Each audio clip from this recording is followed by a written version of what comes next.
Okay, just tell me who you are, how old you are, and why you like poetry for a moment. I'm Father Wally Beto, 96-year-old, and what I like about poetry is it keeps you young at heart. A sense of the wonder, the magic, the beauty around, and I think that's what this world needs.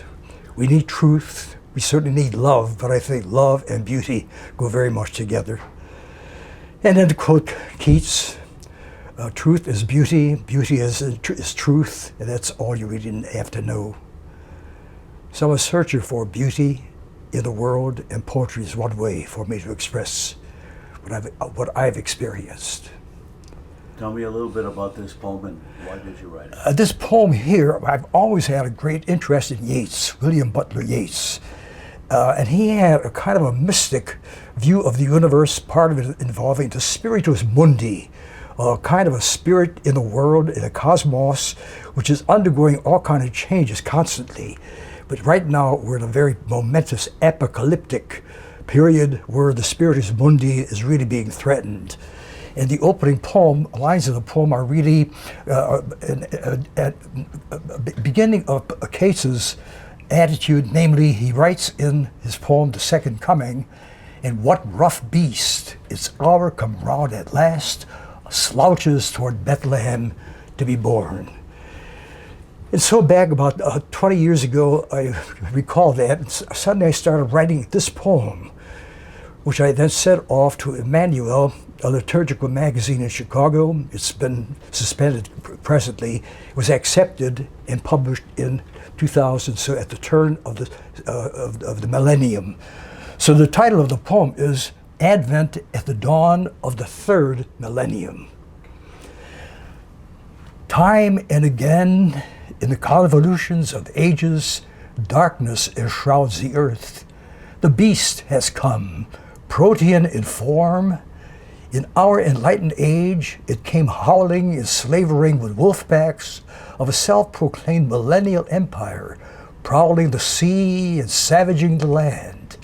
As maddened bear, it reddened continents. Fiercest of eagles, it defecated mushroom clouds. Over and over again, the beast returns to terrorize, destroy, like a tyrannosaur rearing to its height, roaring at its prey in Jurassic night. Prophets, too, come in many guises, cries in the wilderness, inspired by whom? Where do they lead? How do they guide? From darkness or under the mantle of light, deeper into night? For spiritus mundi still sways over the earth. Its breath pervades the air with will-o'-the-wisp delusions of lust, prestige, and power, illusions induced by drink and drug, phantasmagoria creating the void. How fascinating baubles can be, bubbles bubbling from a child's pipe. Their fragile, iridescent sheen at first delights the eye, and then the bubbles burst. In the liturgical spiral of time, we come anew to the kairos of Advent. Advent, each year, this year, no time for self-delusion, make-believe, for all the glitter and surface cheer of post-Thanksgiving Xmas. Advent, the festive season of waiting, waiting in darkness, watching for the light, patiently, yes. And yet as Advent light grows brighter and the festival of Christmas draws near, we watch more and more on tiptoes of expectation, like those who can still be seized by wonder, like little children. Theirs is the kingdom, theirs the gift of vision. The Son, through whom, in whom, and unto whom all is created, has come, once and for all. May flesh of Virgin Mary, the center holds. We are the ones who vacillate, who waver, even the best of us. That too is darkness. Even the Advent Spirit calls to clear the air, overturn false images and idols, return to our senses. So we turn and listen to Isaiah, favored prophet of the Lord, and to the greatest prophet of them all, baptizer, wilderness John, so that even in the most bestial of times, the gloom may be illumined and the desert bloom. We wait for the second coming, when all is subject to Jesus Christ and God will be all in all. We wait, aware that in God's eye 1,000 years are but a day.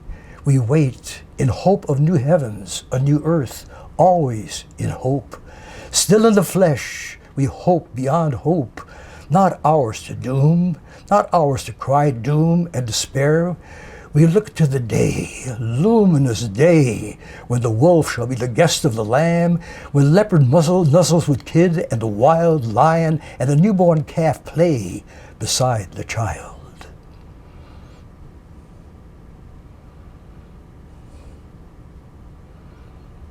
Bravo. Is that it? That's it. Wonderful. I like the poem. The Spirit was with me on that one. I have a number of other, actually I have an Ars Poetica called Commission for Bosch. That was published in the Critic. And I have another one, what I call a meta-historical tale, about 10 pages, published in the Critic on, I like to show them to you. I got great praise for the one, the Great Plague of Venice by Paul Cuneo, at that time the editor of the Critic in Chicago. It was a meta-historical tale, the Great Plague of Venice. I'll give you a copy of it. It's called Dos a Dos, Back on Back, where you have the other one is Angels, the Contest in Heaven. Two stories. Let's see what you think about them. The one was published in the Critic. Angels is still, right now I have a manuscript already being looked at, but Mark Spencer, who helped Al Fritsch put out his books, has been working on my manuscript called Sightings and Soundings for about half a year now. But he's busy. He puts out that environmental calendar every year, and he's helped Al Fritsch, now happy memory, to put out his books. And I've got a little fascicle. You're going to get a copy. I just finished it last night. I got 25 pages, 14 hymns. I cannot keep from singing. I've got that ready to go. It's right on my bed. It was up to 11 o'clock at night. Can't keep from singing. I cannot keep from singing. Well, thank you. Thank you. Yeah, that's good to have you.